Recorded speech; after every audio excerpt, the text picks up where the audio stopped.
নির্বাচন যখন হলো আওয়ামী লীগকে নির্বাচন করতে দিল না, তার কারণ যে সর্বশেষ যে সার্ভে রিপোর্টটা তারা পেল, সেখানে দেখা গেল আওয়ামী লীগ 53% ভোট আওয়ামী লীগের, 53% ভোটার আওয়ামী লীগকে সমর্থন করেছে। বিএনপিকে করেছে 24%, জামাতকে করেছে 11%। কাজে আওয়ামী লীগকে ইলেকশন করতে দেওয়া হলো না। ইলেকশনের দিনের ঘটনা, সকাল 7:30টায় ভোটাভুটি শুরু হলো। 11টা 11:30টার দিকে নির্বাচন কমিশন থেকেই প্রচার করলো, প্রধান নির্বাচন কমিশনারই প্রচার করলো যে 14%-এর মতো ভোট পড়েছে, 14% সামথিং। এই 3 ঘন্টা, 3.5 ঘন্টায় 14%। তারপরেই সেই পার্সেন্টেজ হয়ে গেল 59%। এটা কিভাবে হলো? তাহলে পার মিনিটে কয়টা ভোট পড়েছে?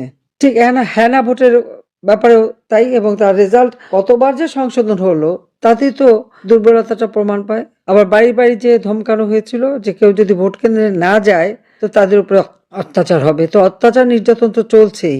তাদের দাবি হচ্ছে বৈধ সরকার এসেছে, এখন অবৈধ সরকারের অধীনে নির্বাচন আর হলো, সেই নির্বাচনের বৈধতা নিয়ে প্রশ্ন।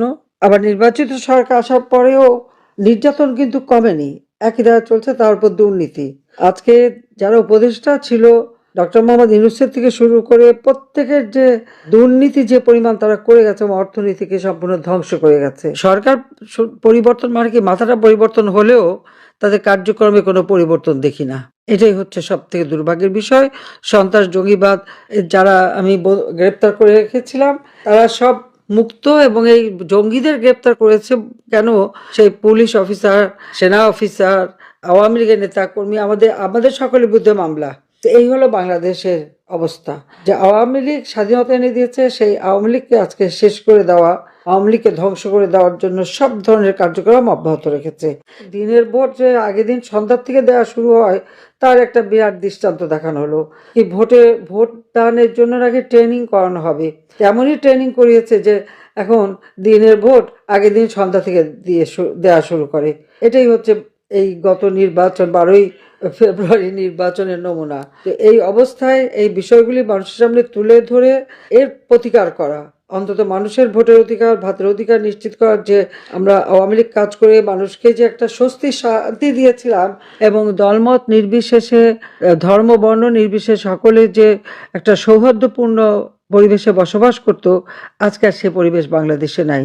কাজে এর একটা পরিবর্তন হওয়া দরকার। আর আওয়ামী লীগের উপর থেকে নিষিদ্ধ করা হয়েছে, সেই নিষেধাজ্ঞা প্রত্যাহার করতে হবে, সমস্ত বন্দীদের মুক্তি দিতে হবে। আইসিটিতে সেনা বাহিনী, পুলিশ বাহিনী বা আমাদের সিভিল প্রশাসনের কর্মকর্তা, তাদের বিরুদ্ধে যে মিথ্যা মামলা দিয়ে হয়রানি করা হচ্ছে সেটা বন্ধ করতে হবে। আওয়ামী লীগের নেতাকর্মীদের উপর যে মামলা, আর আমাদের তো সবাই, আমি, রেহানা, আমাদের ছেলে মেয়ে জয়, পুতুল, ববি, টিউলি, প্রবন্ধী, সবার বিরুদ্ধে মামলা। তারেকের বিরুদ্ধে সাক্ষী দিয়েছিল দুর্নীতির মামলা করেছিল তত্ত্বাবধায়ক সরকার 2007 সালে, সেই মামলায় সাজাপ্রাপ্ত, 62 জায়গায় বোমা হামলা, 10টা অস্ত্র চোরা কারবারি সহ বিভিন্ন যে সাজাপ্রাপ্ত আসামি, আজকে সে এখন বাংলাদেশের নির্বাচিত প্রধানমন্ত্রী। বাহ, সৌভাগ্য বাংলাদেশের। চোর গেছে, এখন অস্ত্র চোরা কারবারি আর আইবি রহমানের খুনি এখন ক্ষমতায় বসে আছে। দেখ, আপনার অনেক সৌভাগ্য, আপনারা এক একটা মানে বিশেষ বিশেষ ব্যক্তিকে ক্ষমতায় পাচ্ছেন। এটাই হচ্ছে বাংলাদেশের দুর্দশা। তো যাই হোক, এই অবস্থা থেকে বাংলাদেশকে মুক্ত করতে হবে, বাংলাদেশের মানুষের আবার গণতান্ত্রিক অধিকার ফিরিয়ে আনতে হবে। আপনাদের কাছ থেকে এটাই চাই যে আন্তর্জাতিকভাবে এটা তুলে ধরা, যে তারা কাকে ক্ষমতায় নিয়ে আসছে। আমি নাকি ফ্যাসিস্ট ছিলাম, আমি নাকি খুবই খারাপ ছিলাম, আমার সময় নাকি মানুষ খুব খারাপ অবস্থা ছিল। তারপরে একটা তুলনামূলক চিত্র তুলে ধরতে পারেন, 2024-এর ইলেকশন আর 12 ইলেকশন, ফাঁকা মাঠে কিভাবে গোল দিয়ে গেল, সেগুলো একটু তুলে ধরা দরকার। আর অর্থনৈতিকভাবে বাংলাদেশ কেমন ছিল আওয়ামী লীগের আমলে, আর এখন বর্তমানে কি অবস্থা আছে। 15 বছরে আমাদের যারা, এটা আমরা দুর্নীতি, চুরি, এটা যত কথা বলছে, 15 বছরে যা করতে পারে নাই, ডক্টর মোহাম্মদ ইউনূস 1 বছরের মধ্যেই তা করে ফেলেছে। আর এখন যিনি আছেন তিনি তো আরো চ্যাম্পিয়ন। আপনারা এখন অপেক্ষা করেন, দেখেন আরো কি কয়, কিছুদিন সময় দেন, মানুষকে কিরকম ভালো রাখে সেটা দেখা দরকার আছে সবার। যেভাবে মিথ্যা অপপ্রচার করে বদনাম করা হয়েছে। তবে একটা জিনিস আমি বলি, আপনারা নিজেরা জানেন, এখানে আমরা দেখলাম দ্য হক নামে একটা নিউজ চ্যানেল, সেখানে দিয়েছে যে US funded NED backed Bangladesh actors before Sheikh Hasina's collapse. ওটা একটু ভালো করে পড়ে দেখবেন কিভাবে চক্রান্তটা তারা করেছিল। দেশ বিক্রি করতে চাইনি, এটাই তো আমার অপরাধ।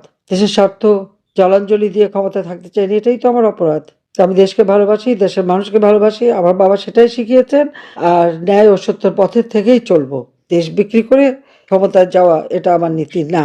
তাতে আমার জীবনে যাই আসুক না কেন, মৃত্যুদণ্ডটা পেয়ে গেছে, আর কিসের চিন্তা। তো যাও, আপনারা ভালো থাকেন, দোয়া করি। আর দেশের মানুষকে সহযোগিতা করেন যে এই অন্যায় অবিচারগুলি আমি মনে করি যে আন্তর্জাতিকভাবে আপনারা তুলে ধরবেন যে কি চলছে বাংলাদেশে, এবং এখনো একই ধারাবাহিকতা একই আছে, কোনো পরিবর্তন নাই। শুধু ব্যক্তিটা পরিবর্তন। আর ইউনূস সাহেব এবং তার উপদেষ্টা তো যার যা পয়সা কড়ি বানিয়ে নিয়ে চলে গেছে। তো যাই হোক, আমি আর সময় নেব না। সবাই ভালো থাকেন, সুস্থ থাকেন, এই দোয়া করি। ইনশাআল্লাহ এত অন্যায় অবিচার এটা বাংলাদেশের মানুষ সহ্য করবে না। একদিন অবশ্যই বাংলাদেশের মানুষ আবার এই অন্যায় অবিচার থেকে মুক্তি পাবে, মানুষ শান্তি পাবে, গণতন্ত্র পাবে, দেশের উন্নতি হবে। সবাইকে ধন্যবাদ জানিয়ে শেষ করছি। জয় বাংলা, জয় বঙ্গবন্ধু, বাংলাদেশ। খোদা হাফেজ।